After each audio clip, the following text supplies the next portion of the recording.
James raised his hand. Now, I thought it was cool that Caitlin remembered, but that's why we raise our hand, because then everybody starts yelling out, and I can't hear anybody. So I can't hear the really smart, really good things that everyone wants to tell me, and that everyone wants to tell each other. CJ, head up, please. James, go ahead. How does an iceberg happen? How does it form?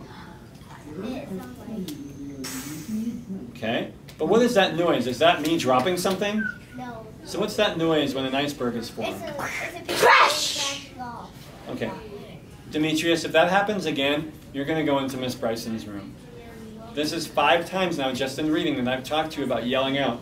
So now I bet a lot of the class couldn't hear what James was saying when James was teaching us because you were yelling out. All right? So let's turn your behavior around, Demetrius. Demetrius, can we turn our behavior around? Okay, thank you. So James, can you tell us again to make sure everybody hears? Because that was a very smart thing. It's a piece of land breaking off land. Not a piece of land, a piece of what? Ice. Piece of ice breaking off of the land or the bigger piece of ice. And you're right, it makes what kind of a noise? Now you can all do it.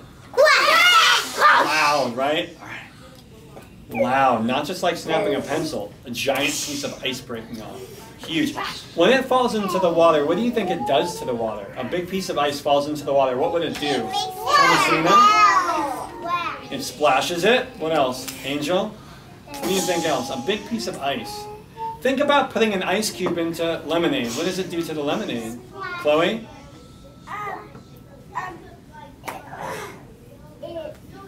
It gets lemonades everywhere. Well, if you really dropped it. Let's say you don't drop it though, you just put it in. Think of the lemonade as the ocean, and think of the iceberg as the piece of ice. Thomasina?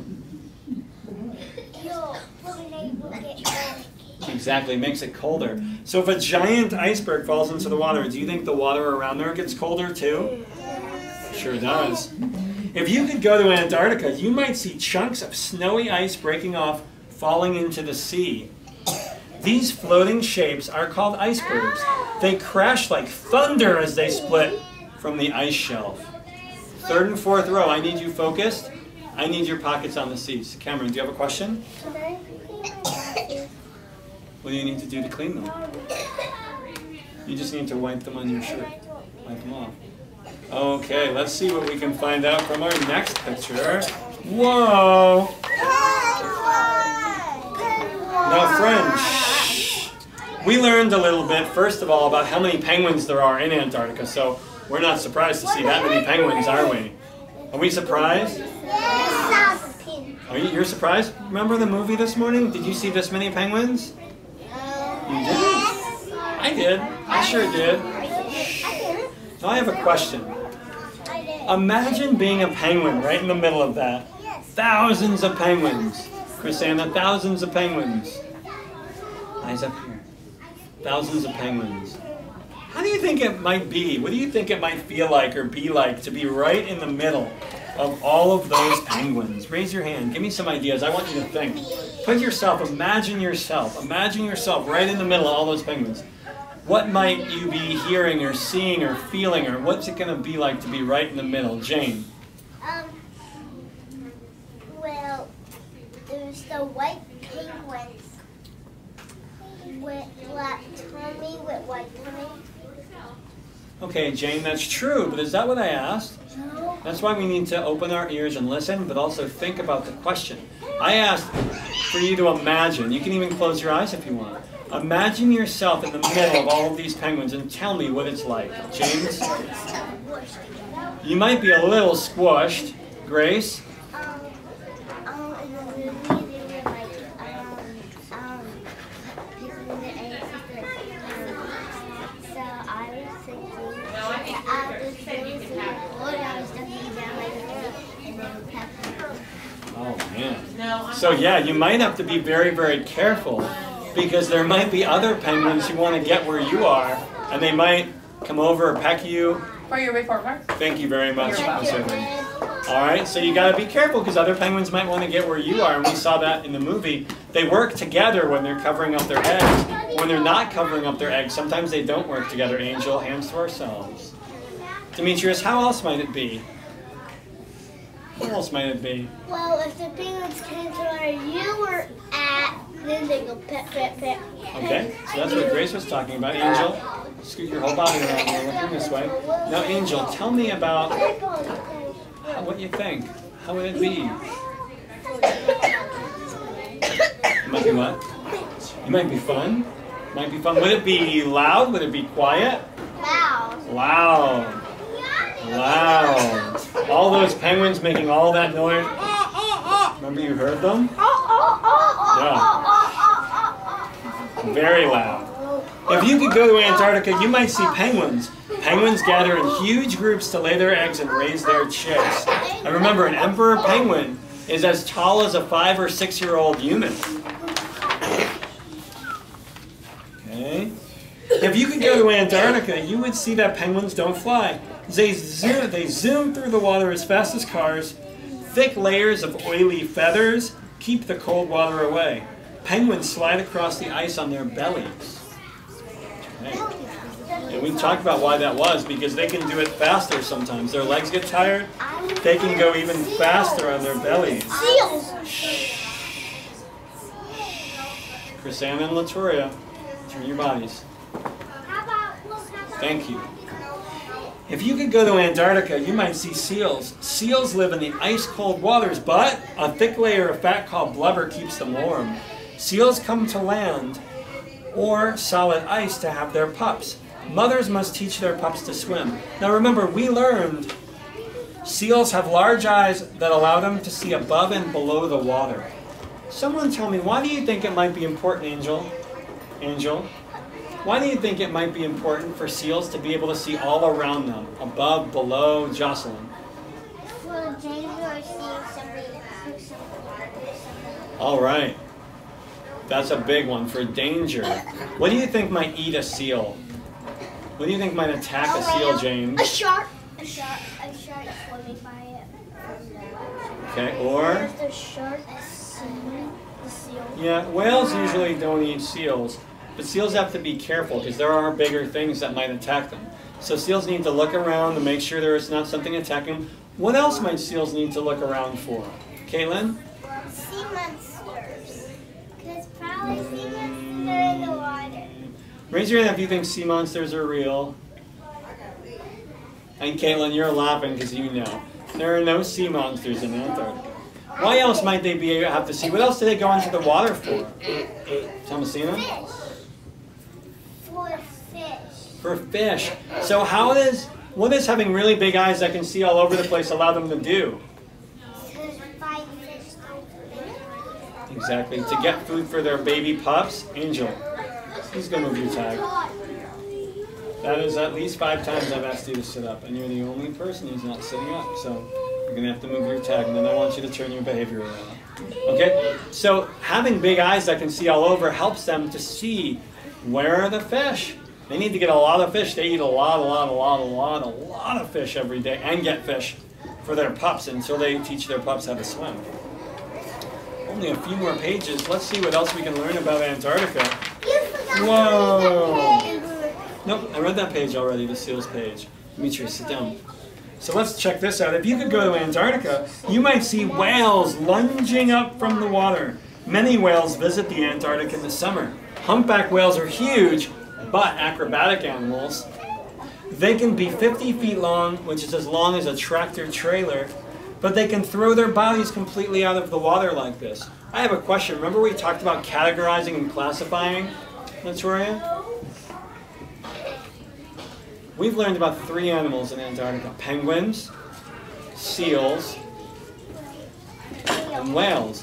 Someone tell me how we can classify them into a group. What do they have in common? They're all animals, that's one. They're all mean? Not all of them are mean. I hope they're not mean.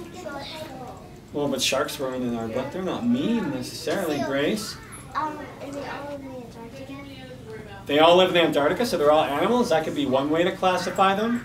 They all live in Antarctica. Jocelyn, yeah. They all like water. They all like water. They all live mostly in the water. Even though seals can go on land, even though penguins can go on land, they all like water and spend a lot of time in the water. Any other ways that we can come up with to classify them? I can think of one more. Think about if you were describing what they look like. They all have something in common. Caitlin.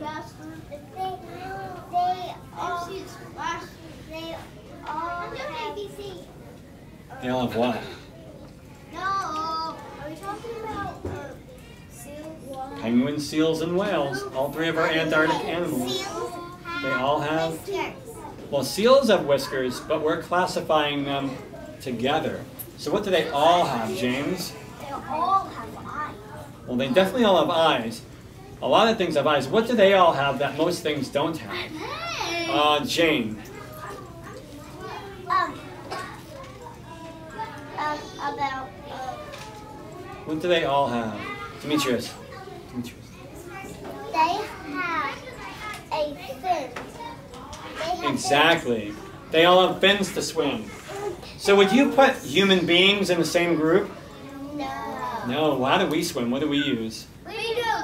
Floaties. Arms. Well, floaties when we're learning how to swim. But Demetrius is right. We use our arms.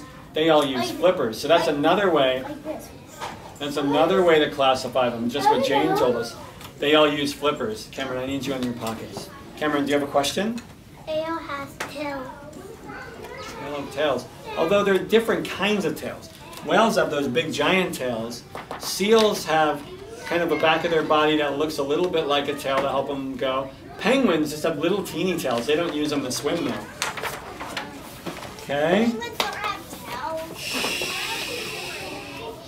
All right, if you could go to Antarctica, you might not see any plants.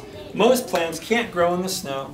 In some places along the coast where the snow melts, green mats of moss and grass sprout from the rocks. So most plants don't grow in Antarctica. Why, Angel? Okay, you need to wait until the end of our story. Why? Because it's cold. So most plants don't grow. It's mostly snow and ice. Is that the same or different from where we live in Indiana? Different. Do we have plants outside? We sure do. What kind of plants do we have that they don't have in Antarctica?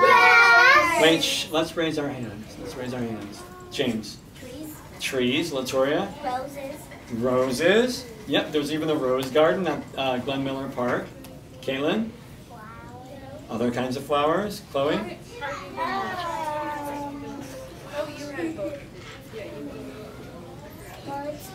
Well, birds aren't plants though. You're right, there aren't, well, penguins are birds, but there aren't flying birds too much in Antarctica. But what other plants, Chrisanna?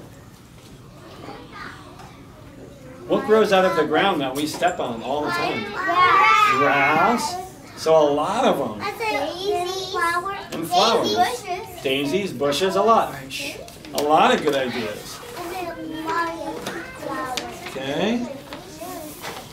If you could go to Antarctica, you might see scientists at work. They are the only people in Antarctica. No one lives there. No one lives there. And there weren't even scientists until 1898 that went there. They're studying the unusual plants, animals, and weather. This is a tough one. I want you guys to really think. Why might they be studying? Why would scientists, Cameron, why would scientists want to go to Antarctica to study the plants, the animals, and the weather? They can study plants and animals and weather right here. So why would they want to go to Antarctica, all the way in freezing cold Antarctica, to study plants and animals and weather? Grace? Because they wouldn't see over here because it's not in here. And they Like what? What's not here? no snow, cold weather, all animals. All right. Grace is exactly right. You can't study penguins in Indiana. You can't study whales here. We don't have any. So they go to Antarctica to study the animals and the weather that's different from here. The animals that are different and the weather that's so freezing cold. It's so cold, it's weather we never get here.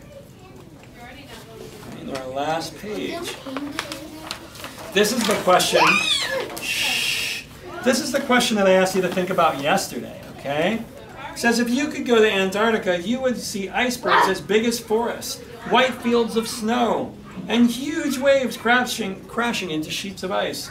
Antarctica is the perfect home for a few amazing plants and animals. And then the question I asked you, Chrisanna, to think about yesterday was, would you visit if you could? I want you to raise your hand if you've thought about that and if you have an answer. Would you visit? And then